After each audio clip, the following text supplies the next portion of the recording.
High everyone नमस्ते तपाईँहरू सम्पूर्णलाई मेरो नयाँ भिडियोमा स्वागत छ र यो भिडियो चाहिँ अलिकति लामो र इमोसनल प्लस स्पेसल हुनेछ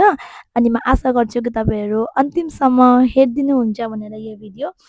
र यहाँ चाहिँ सबैजनाले अब थुप्रैजना थियो नि त होइन अब नाम त सबैको एउटा एउटा ल्याउनु सक्दैन मैले होइन सबैजनाले चाहिँ आमाहरूलाई फेयरवेल दिनु आँटेको रहेछ यहाँ चाहिँ फेयरवेल दिनुको लागि सबै कुरा रेडीहरू गर्नु हुँदै थियो म चाहिँ पहिला चाहिँ रेकर्डहरू गर्दै थिएँ राम्रै होइन त्यसपछि त अचानक मलाई त कस्तो मन भारी भएर आयो होइन म चाहिँ यहाँ भित्रबाट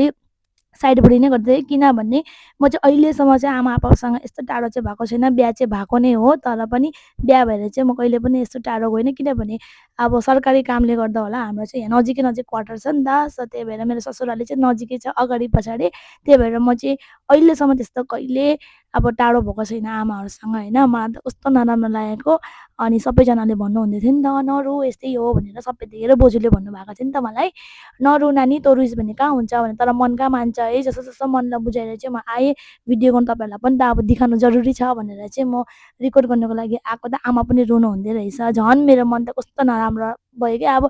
आँसु थाम्नै नसक्ने भयो नि त अनि यहाँ सबैजना रुनु हुँदै थियो आमा रोएको देखेर अन्त हाम्रो पापाले चाहिँ भन्नुहुँदै थियो कि खुसीको दिन हो किन रुनु भएको सम्धिनी भनेर होइन र हो पनि यो अब यत्रो वर्षसम्म होइन फिट एन्ड फाइन रिटायर हुनु हुँदैछ होइन अब नोकरीको यत्रो वर्ष भएर पनि त्यो चाहिँ एकदम भाग्यको कुरा एकदम राम्रो कुरा हो होइन अब अगाडि पनि एकदम फिट एन्ड फाइनै होस् हाम्रो आप्पा है सबैलाई धन्यवाद छ यहाँ चाहिँ रुई रुई मेरो आँखा फुलिसकेको छ तपाईँहरूलाई पनि देखाउँदैछु र यहाँ चाहिँ सबैजनाले फोटोहरू खिच्ने भनेर अब अघि चाहिँ आन्टीहरूले खिच्नुभयो अब चाहिँ उहाँ आसेङ आसेङ दादा अब सबैजना केटाहरूले चाहिँ खिच्नुभयो अनि त्यसपछि चाहिँ सबैजनालाई बस्नु भनेको थियो नि त अन्त हाम्रो आँसुहरूलाई पनि बसाउनु भयो मलाई पनि बसाउनु भएको थियो म चाहिँ बस्दैन बस्दैन भन्दै किनभने मलाई अब क्यामेरा फेस गर्नु नै कस्तो लागिरहेको थियो कि म चाहिँ पछाडिबाट नै रेकर्ड गरिरहेको थिएँ नि त अब आँखा यत्रो यत्रो फुलिरहेको छ कन्ट्रोलै भएको छैन आँखाबाट आँसु होइन मलाई चाहिँ सरम पनि लागेको क्या अब यत्रो सामने होइन अगाडि बसेछु र यहाँ चाहिँ आसेङले खदाहरू लगाइदिनु हुँदैछ सबैजनाले भन्नुहुँदैछ रुनु हुँदैन यो त खुसीको कुरा हो होइन आनाजाना त लागि नै रहन्छ अब सबैजना यहाँ आफन्तहरू पनि हाम्रो हुनु नै हुन्छ नि त काकाहरू सबैजना आङ्गीहरू सबै हुनुहुन्छ सो पछि के न के कामले त हामी आउनु नै पर्छ भन्नुहुन्थ्यो त्यस्तो भन्दाखेरि त मलाई झन् नराम्रो लाग्ने कि अन्त यहाँ सबैजनालाई खदा लगाइदिनु भयो म चाहिँ लोकल भएर मैले चाहिँ मलाई पर्दैन भने अन्त यहाँ नानाहरूलाई चाहिँ लगाइदिनु भयो हाम्रो आसेङले नाना बहिनी सबैजनालाई लगाइदिनु भयो एकदम खुसी लाग्यो आमा आप्पालाई यस्तो माया दिनुभयो होइन त्यस पछाडि चाहिँ उहाँ हाम्रो अब माइला काका पनि आउनुभयो खदा लगाइदिनुको लागि काकाहरू आउँदाखेरि चाहिँ मलाई कस्तो नराम्रो पनि लागेको क्या अब काका पनि हाम्रो आप्पाहरू जस्तै हो नि त होइन काका उहाँ माइली काकी आशीर्वादहरू लिनुहुँदैछ सबैलाई अब कस्तो नराम्रो लागेको आमा चाहिँ जतिजनाले खदा लगाइदिनु हुन्छ त्यति आमा चाहिँ रुनु हुँदैछ कि हामीले चाहिँ नरुनु भन्दैछु होइन मैले त के र अब आँसुहरूले सबैजनाले भन्नुहुँदैछ तर अब हामी मान्छेको त त्यही त हो है आँसु त आइ नै हाल्छ रोक्नै थाम्नै सक्दैन अब छोरा मान्छे पो बिचरा हेर्नु न हाम्रो आप्पा कस्तो चाहिँ भइरहेको होला आप्पालाई चाहिँ होइन म चाहिँ आप्पाको सोच्छु कि अब रुनु पनि सकेको छैन बिचरा है मनमा चाहिँ कति पिर होला होइन अब को जमानादेखि बसेको आँखेको जमानादेखि बसेको होइन अहिले अब छोडेर जाँदा अचानक कस्तो लाग्छ उहाँ हाम्रो पापाले चाहिँ क्यान्डलहरू बालिदिनु हुँदैछ अन्त बाल्दा बाल्दै एउटा चाहिँ बलिहाल्यो होइन अर्को चाहिँ बल्दै बलेन क्या अर्को चाहिँ खतम पनि भयो त्यसपछि बल्ल बाल्नुभयो अन्त सबैजनाले बुके गिफ्ट केकहरू दिनुभएको रहेछ आमा चाहिँ रिपिट रुनु हुँदै थियो र त्यहाँबाट फेरि यहाँ अर्को क्यान्डल पनि बल्ल बल्ल बल्यो अनि केक पनि काट्यौँ कतिजना चाहिँ अब छुट्टिनु भयो केक काट्दाखेरि पनि कति चाहिँ केक काटिसकेर पनि आउनुभएको थियो नि त सो तपाईँ सबैहरूलाई एकदम एकदम धन्यवाद है हामी सबैजनाको तर्फबाट हामी 4टा छोरीको तर्फबाट एकदम धेरै धेरै धन्यवाद आमाले यति माया दिनुभएकोमा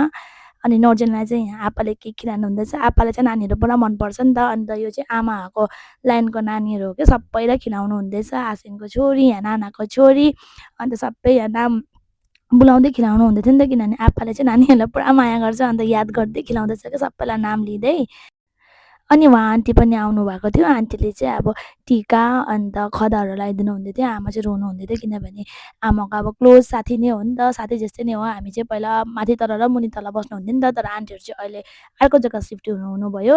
अनि अब आन्टी चाहिँ नेपाल पऱ्यो अनि त्यही भएर भेटघाट अब हुनु मुस्किल नै हुन्छ नेपाल र इन्डिया भनेर चाहिँ आमा चाहिँ एकदम रुनु हुँदैछ बिचरा आन्टी पनि रुनु हुँदैछ आन्टीलाई पनि धेरै धेरै धन्यवाद आइदिनु भएकोमा आमा चाहिँ पुरा रुनुभयो क्या आन्टी चाहिँ हाम्रो अब सुख दुःखको साथी हो नि त पहिलाको होइन अहिले पनि हो तर पहिलाको चाहिँ अब पुरा मिल्थ्यो नि त हामी अहिले चाहिँ आमा पुरा रुनु हुँदैछ बिचरा सबैले चाहिँ नरुनु भन्दै थियो होइन मम्मी र पापाले पनि खदा लगाइदिनु हुँदैछ र यहाँ जति पनि देख्नुभएको छ तपाईँहरूले सबै पुरानो पार्टीहरू हो नि त फेयरवेल डेको र नयाँ ब्याचको बढी पनि आपाले त्यति नै माया पायो। नयाँ ब्याचको दादा दिदीहरूले पनि आउनु भएको थियो उहाँहरूलाई पनि धेरै धेरै धन्यवाद। र यहाँ चाहिँ सबैजनाले अब केकहरू खिलाउनु हुँदैछ फुपू आन्टी अनि उहाँ चाहिँ हाम्रो हाँस्नु हुनुहुन्छ जय हिन्द भन्नुहुँदै थियो नि त सल्युट मार्नुहुँदै थियो अन्त सबैजना हाँस्नुहुँदै थियो। त्यसपछि चाहिँ यस्तो डरलाग्दो इमोसनल भयो है हाम्रो कान्छी आङ्गी चाहिँ यस्तो डरलाग्दो रुनुभयो हामीले सोचेको पनि थिएन कि सबैजनालाई रुवायो। हाम्रो आप्पाधरि पनि आँखा आँसु कन्ट्रोलै गर्न सकेन कि किन भन्दाखेरि चाहिँ फुपू चाहिँ सानसानै हो नि त हाम्रो आप्पाहरूभन्दा त निकै सानो हो। सो फुपूलाई चाहिँ अब बाबै बराबर लाग्छ आँखे कस्नो भएर चाहिँ। अनि हाम्रो आँखे र आप्पालाई हेऱ्यो भने चाहिँ कोही डिफ्रेन्स छैन कि बेउरा पनि त्यत्तिकै नानीहरूलाई पनि माया गर्ने होइन एकदम सिधा। सो परिवारमा चाहिँ अहिले चाहिँ सबभन्दा ठुलो हाम्रो आप्पा र आमा हो नि त। त्यही भएर पनि अब उहाँलाई इमोसनल लागेको होला यत्रो वर्ष बसेर होइन।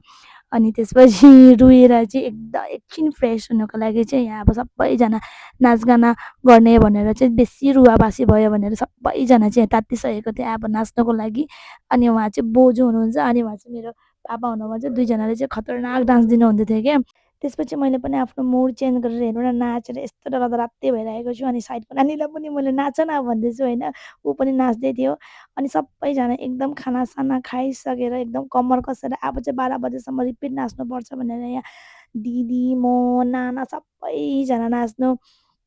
नाच्नु हुँदै थियो। यहाँ मजाले सबले आफ्नो एक स एक मतलब अब हुन्छ नि एक स अब ट्यालेन्ट भन्छ कि के भन्छ त्यसलाई यस्तो खतरनाक खतरनाक स्टेप गर्नु हुँदैछ कि तपाईँले हेर्नु सक्नुहुनेछ। मलाई त झन् हेर्नु न एक बार नाच्नु थालेँ भने मैले स्टेप नै याद गर्दैन कि म के गर्छु मलाई पनि थाहा हुँदैन।